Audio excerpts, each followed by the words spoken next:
धर्मशाला में कितनी कमी आई है या कितनी संख्या बढ़ी है, ये जान लेते हैं। विचित्र हमारे सहयोगी जुड़े हुए हैं। तो विचित्र, धर्मशाला की फिलहाल स्थिति किस तरह की है? पर्यटकों की संख्या की अगर बात की जाए या कोविड नियमों की अगर बात की जाए तो कितना पालन हो रहा है?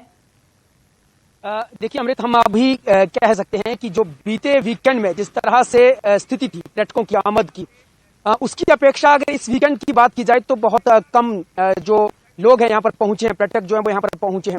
और हम ये कह सकते हैं कि अभी जो लोग पहुंच रहे हैं वो कहीं ना कहीं एहतियात भी बरत रहे हैं, इसलिए क्योंकि भारत सरकार के स्वास्थ्य मंत्रालय की ओर से जिस तरह से हिमाचल प्रदेश की सरकार को आगाह किया गया था कि हम तीसरी लहर के इंतजार में या तीसरी लहर जो आ रही है उसको लेकर जो है सजगता बरतने की बात करते हैं ताकि उससे बचा जा सके।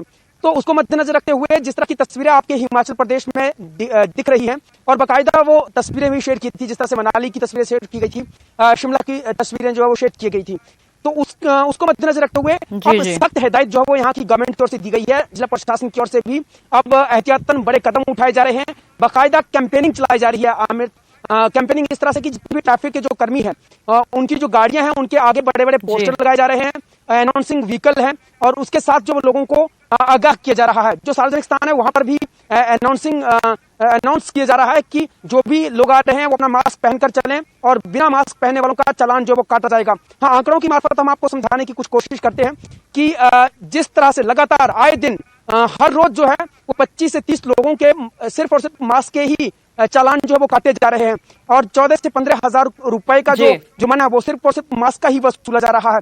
इसके अतिरिक्त अगर हम पूरे महीने भर का आंकड़ा बताएं या हफ्ते भर का आंकड़ा बताएं तो 3 से 4 लाख रुपए जो है जुर्माना सिर्फ और सिर्फ मास्क का ही वसूला गया है, और 3.5 से 4 लाख रुपए का जो जिस तरह से जुर्माना वसूला है उसके साथ साथ जो ट्रैफिक वायलेंस कर रहे हैं उनका भी जो है वो इसी स्थिति में जो है वो चालान किया जा रहा है और उनको समझाया भी जा रहा है।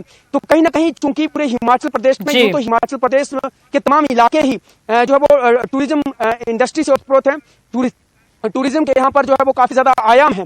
बावजूद इसके अगर हम कुछ पायदान पे देखें तो मनाली के बाद जो दूसरे नंबर पर जो हिमाचल प्रदेश में अगर टूरिस्ट डेस्टिनेशन है तो वो धर्मशाला है।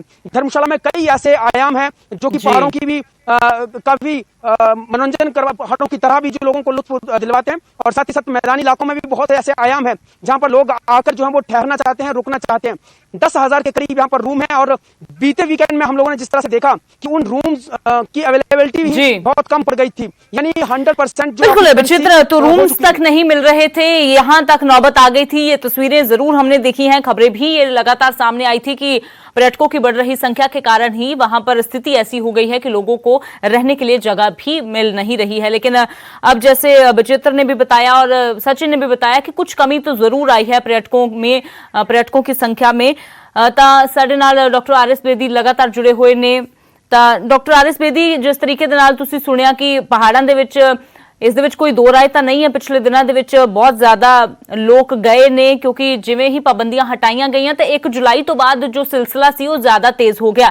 पर फिलहाल असीं जदों तीजी लहर की गल करदे हां तां डॉक्टर की किस तरह देखदे ने इस तीजी लहर नूं, या फिर कदों तक है? क्योंकि खदशा बड़ा जताया जा रहा सी कि सितंबर दे विच तीजी लहर आ सकदी है, इसका खतरा है, तां की कुछ डॉक्टरां दे कोल इस वेले जानकारी तीजी लहर बारे? पहला तो मैं अपनी पुरानी गल दोहराऊंगा कि इन्ने लोकी ਜਿਹੜੇ हिल स्टेशन ਤੇ गए ने उन्हां दी इजाज़त सरकारां नूं नहीं देनी चाहिए सीगियां, और मैं दोबारा फिर ये कहूँगा कि अनलॉकडाउन जिहड़ा वर्ड है वो गलत है। ਅਸੀਂ ਅਜੇ ਜੰਗ ਦੇ ਵਿੱਚ ਹੈਗੇ ਹਾਂ, ਔਰ semi lockdown is the right word to be used. ਉਹਦੇ ਨਾਲ ਜਿਹੜਾ ਮੈਸੇਜ ਹੈ ਬੜਾ ਕਲੀਅਰ ਤੇ ਸਪੈਸੀਫਿਕ ਜਾਏਗਾ ਕਿ ਇਹ ਟੋਟਲੀ ਖੁੱਲੀ ਛੁੱਟੀ ਤੁਹਾਨੂੰ ਨਹੀਂ ਮਿਲੀ ਹੈਗੀ ਹੈ, ਪਹਿਲੀ ਗੱਲ। दूसरी गल मैं इत्थे ਇਹ करना ਚਾਹੂੰਗਾ कि वैक्सीनेशन ਜਿਹੜੀ ਹੈਗੀ ਹੈ ਜਦੋਂ ਤੱਕ ਅਸੀਂ 60% ਨੂੰ ਲੋਕਾਂ ਨੂੰ 2 ਡੋਜ਼ ਨਹੀਂ ਲਗਾ ਪਾਵਾਂਗੇ तब तक ये हर्ड इम्यूनिटी नहीं होएगी। सो वैक्सीनेशन असी जारी करते रहना है, ਉਹਦੇ ਵਿੱਚ ਜਿੰਨੀ ਤੇਜ਼ੀ ਲਿਆ ਸਕਦੇ ਉਹਦੀ ਤੇਜ਼ੀ ਲੈ ਕੇ ਆਣੀ ਹੈ। ਮਗਰ ਸਰਕਾਰ ਨੇ ਵੀ ਇਹ ਕਿਹਾ ਕਿ ਦਸੰਬਰ ਤੱਕ ਵੈਕਸੀਨੇਸ਼ਨ ਉਹ ਨਹੀਂ ਕਰ ਪਾਣਗੇ, ਤੇ ਮੇਰਾ ਆਪਣਾ ਜਿਹੜਾ ਅੰਦਾਜ਼ਾ ਹੈਗਾ ਕਿ ਦਸੰਬਰ ਤੱਕ ਵੀ ਇਹ ਸ਼ਾਇਦ ਵੈਕਸੀਨੇਸ਼ਨ ਸਾਡੀ ਜਿਹੜੀ ਟਾਰਗੇਟ ਹੈ ਉਹ ਪੂਰਾ ਨਾ ਹੋਏ। ਤੇ ਇਹਦੇ ਚਲਦੇ ਹੋਏ ਜਿਹੜਾ ਮਾਸਕ ਦਾ ਪਹਿਨਣਾ, फिजिकल डिस्टेंसिंग, क्राउडिंग और सैनिटाइजेशन और जोड़े बाकी पब्लिक हैल्थ मेजर्स ने ਇਹਨਾਂ ਨੂੰ ਜਿਹੜਾ ਇਸਤੇਮਾਲ ਕਰਨਾ ਇਹ ਜਿਹੜਾ ਹੈਗਾ ਵੈਕਸੀਨੇਸ਼ਨ ਦੇ ਨਾਲੋਂ ਵੀ ਅੱਜ ਦੇ ਦਿਨ 'ਚ ਘੱਟ ਤੋਂ ਘੱਟ ਥਰਡ ਵੇਵ ਵਾਸਤੇ ਇਹ ਬਹੁਤ ਜ਼ਰੂਰੀ ਹੈ। ਹਾਂ, ਜਿੱਥੇ ਤੁਸੀਂ ਗੱਲ ਕੀਤੀ ਕਿ ਥਰਡ ਵੇਵ ਜਿਹੜੀ ਹੈਗੀ ਹੈ ਇਹਦੇ ਕੀ ਇੰਪੋਰਟੈਂਸ ਹੈਗੀ ਹੈ। ਪਹਿਲੀ ਗੱਲ ਤੇ ਹੈ ਕਿ ਲੋਕੀ ਰਿਸਰਚ ਨਾਲ ਇਹ ਕਹਿ ਰਹੇ ਨੇ ਕਿ ਥਰਡ ਵੇਵ ਹੋ ਸਕਦਾ ਸਤੰਬਰ 'ਚ ਆਏ, ਇਹਦੀ ਕੋਈ ਗਾਰੰਟੀ ਨਹੀਂ ਹੈ ਜੀ, ਕਿਉਂਕਿ ਅਗਰ ਇਹ ਹਿਊਮਨ ਬਿਹੇਵੀਅਰ ਜਿਹੜਾ ਹੈਗਾ ਜਿਸ ਤਰ੍ਹਾਂ ਦਾ ਚੱਲਦਾ ਪਿਆ ਉਸ ਤਰ੍ਹਾਂ ਦਾ ਚੱਲੇਗਾ ਤੇ ਇਹ ਸਤੰਬਰ ਤੋਂ ਪਹਿਲਾਂ ਆਉਣ ਦੇ ਇਹਦੇ ਬਹੁਤ ਜ਼ਿਆਦਾ ਚਾਂਸਸ ਨੇ, ਨੰਬਰ 1। ਨੰਬਰ 2, ਇਹ ਵੀ ਸਟੱਡੀਜ਼ ਵਿੱਚ ਪਤਾ ਚੱਲ ਰਿਹਾ ਹੈ ਕਿ ਬੱਚਿਆਂ ਵਿੱਚ ਵੀ ਇਹ ਜਿਹੜੀ ਥਰਡ ਵੇਵ ਦੇ ਆਉਣ ਦੇ ਸੰਭਾਵਨਾ ਹੈ। ਇਸ ਕਰਕੇ ਬਹੁਤ ਜ਼ਰੂਰੀ ਹੈ ਕਿ ਅਸੀਂ ਪਰਮਾਨੈਂਟ ਹੈਲਥ ਫੈਸਿਲਿਟੀਜ਼ और ICU beds specific to and ventilators और बाकी equipment specific to the children ਉਹਨਾਂ ਨੂੰ ਰੈਂਪ ਅਪ ਕਰਨਾ ਬਹੁਤ ਜ਼ਰੂਰੀ ਹੈ। ਕਿਉਂਕਿ ਇਹ ਅਗਰ ਬੱਚਾ ਅਗਰ ਕੋਈ ਹਸਪਤਾਲ 'ਚ ਦਾਖਲ ਹੁੰਦਾ ਹੈ ਉਹ ਟੈਂਪਰੇਰੀ ਫੈਸਿਲਿਟੀ ਦੇ ਵਿੱਚ ਦਾਖਲ ਨਹੀਂ ਹੋ ਸਕੇਗਾ, ਨੰਬਰ 1। ਨੰਬਰ 2, ਉਹਦਾ ਮਾਂ ਜਾਂ ਉਹਦੀ ਬਾਪ ਜਿਹੜਾ ਹੈਗਾ ਉਹਦੇ ਨਾਲ ਰਹਿਣਾ ਪਏਗਾ। ਸੋ 2 ਲੋਕਾਂ ਦਾ ਤੁਹਾਨੂੰ ਇੰਤਜ਼ਾਮ ਕਰਨਾ ਪਏਗਾ। ਤੀਸਰਾ ਵੇਵ ਜਿਹੜੀ ਹੈਗੀ ਹੈ, ਤੀਸਰੀ ਵੇਵ ਦੂਜੀ ਵੇਵ ਨਾਲੋਂ ਵੀ ਹੋਰ ਜ਼ਿਆਦਾ ਘਾਤਕ ਤੇ ਉਹਦੀ ਸਪਰੈਡੇਬਿਲਿਟੀ ਵੀ ਜਿਹੜੀ ਹੈਗੀ ਹੈ ਉਹਦਾ ਵੀ ਅੰਦੇਸ਼ਾ ਹੈਗਾ ਕਿ ਉਹ ਜ਼ਿਆਦਾ ਹੋਏਗੀ।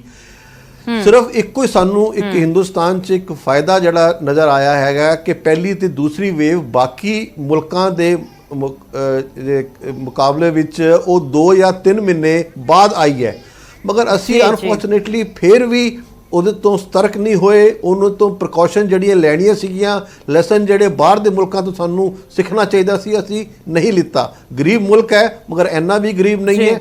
ਇੱਥੇ ਇਸ ਵੇਲੇ ਮੈਂ ਸਮਝਦਾ ਅਗਰ ਅਸੀਂ ਹੋਰ ਫੰਡਸ ਇਨਫਿਊਜ਼ ਕਰਾਂਗੇ, ਇੰਪੋਰਟ ਡਿਊਟੀ ਜਿਹੜੀ ਹੈਗੀ ਹੈ ਉਹਨਾਂ ਨੂੰ ਖਤਮ ਕਰਾਂਗੇ, ਖਾਸ ਕਰਕੇ for ventilators and other critical equipments, ਔਰ ਇਹੋ ਜਿਹੇ ਅਗਰ ਸਟੈਪ ਜਿਹੜੇ ਉਠਾਣੇ ਅੱਜ ਦੇ ਦਿਨ 'ਚ ਬਹੁਤ ਜ਼ਰੂਰੀ ਨੇ। ਕਿਉਂਕਿ ਇਹ ਵੀ ਨਹੀਂ ਪਤਾ ਕਿ ਥਰਡ ਵੇਵ ਵੀ ਲਾਸਟ ਵੇਵ ਹੈ।